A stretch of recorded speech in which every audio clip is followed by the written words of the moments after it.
इंजीर खून के सुर्ख ज़रात में इजाफा करता है और जहरीले मादे ख़त्म करके खून को साफ करता है।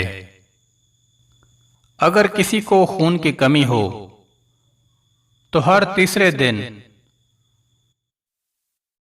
लहसुन की 5 तुरियां सालन में डालकर खा ले, खून की कमी दूर हो जाएगी। सूरतुल कदर और सूरतुल कौसर को 3-3 बार पढ़कर दम करके शुगर या ब्लड प्रेशर के मरीज को पिला दें, इंशाअल्लाह शिफा होगी।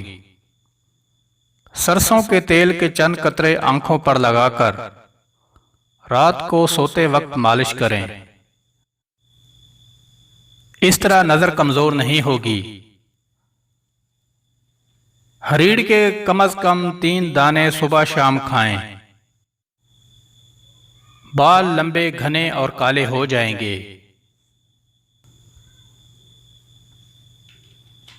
अदरक को पीसकर सर में डालने से जुओं का खात्मा हो जाता है।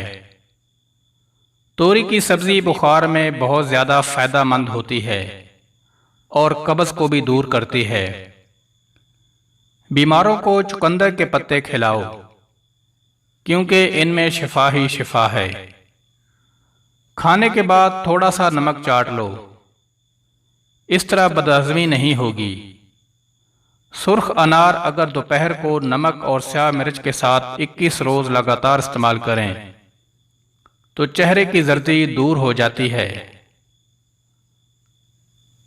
पिस्ता दिल को मजबूत बनाता है, यादाश्त बेहतर और दिमाग को कुव्वत देता है। पिस्ता आपके मैदे को ताकत देता है और गुर्दों को साफ रखता है। खरबूजा खाने से कमजोर अफराद के वजन में इजाफा होता है। दूध पिलाने वाली खवातीन के लिए बेहतरीन फल है। पेशाब में जलन की शिकायत हो जाए तो खरबूजा खाने से ये तकलीफ दूर हो जाती है। स्याह जौ 50 ग्राम और गरी बादाम आधा किलो, इन दोनों अज्जा को कूट पीस कर सफूफ बना लें।